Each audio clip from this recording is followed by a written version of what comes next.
തിരുവനന്തപുരം ശാസ്തമംഗലം ജംഗ്ഷനിലെ അപകട സാധ്യതയിലുണ്ടായിരുന്ന മരച്ചില്ല മുറിച്ചുമാറ്റാൻ അനധികൃത പിരിവ് നടത്തി വാർഡ് കൗൺസിലർ.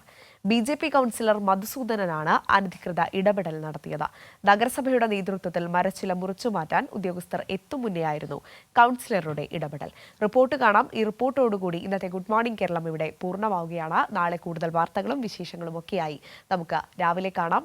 എന്തായാലും സ്പീഡ് ന്യൂസുമായി ഇനി അനന്യ വേണുഗോപാൽ ചേരും. നമസ്കാരം.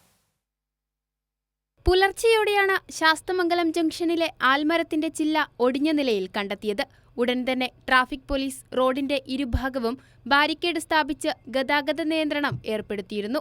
ശേഷം നഗരസഭയുടെയും മണ്ഡലം എം.എൽ.എ. വി.കെ. പ്രശാന്തിന്റെയും നേതൃത്വത്തിൽ ഫോറസ്റ്റ് ഉദ്യോഗസ്ഥരെയും KRF-നെയും വിവരമറിയിച്ചു.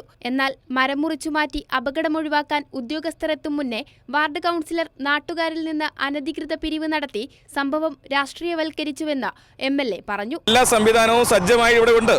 അപ്പോഴാണ് ഗവൺമെന്റ് മിഷനറി ഇടപെട്ടില്ല എന്ന് പറഞ്ഞുകൊണ്ട് അനധികൃതമായ പണപ്പിരിവിന് കൗൺസിലർ തന്നെ നേതൃത്വം കൊടുക്കുന്ന ഒരു സ്ഥിതി വന്നത്. അത് കേരളത്തിന് കളങ്കം ചാർത്തുന്ന ഒരു സംഭവം കൂടിയാണ്. രാഷ്ട്രീയം എല്ലാവർക്കും ഉണ്ട്, പക്ഷേ ഇത്തരം ഇഷ്യൂ വരുമ്പോൾ അതിൽ രാഷ്ട്രീയം കാണിക്കരുത് എന്നുള്ളൊരു സാമാന്യ മര്യാദ എല്ലാവരും പുലർത്തേണ്ടതാണ്. ചില്ല ഒടിഞ്ഞു തൂങ്ങിയതാണ്. ഇപ്പോൾ തന്നെ അത് കട്ട് ചെയ്ത് മാറ്റിയിട്ടുണ്ട്. ബാക്കി സ്ഥിതിയും കൂടെ ഇപ്പോൾ മാറ്റും. അപകട സാധ്യതയുള്ള ചില്ലകൾ മുറിച്ചുമാറ്റി റോഡ് ഉടൻ ഗതാഗത യോഗ്യമാക്കും.